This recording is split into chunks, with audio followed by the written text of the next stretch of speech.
Hi, I'm Moni, the face behind the hands of the pattern cutting deconstructed videos you may or may not have seen on Instagram.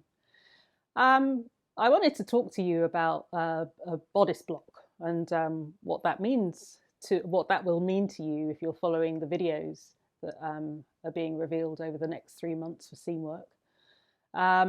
The way to approach pattern cutting, there are two different methods. You can either drape on a mannequin with fabric, or you can use a flat pattern block, which is a template which is traced and used to actually create the actual pattern.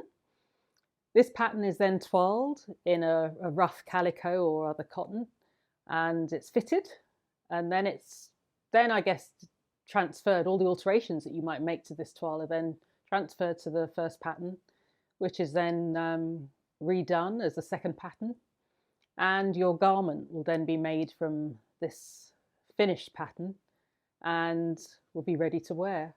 So if you want to take part in following these videos, then it's probably a good idea to have a bodice block pattern. And then you can join me and enjoy the processes involved in pattern cutting.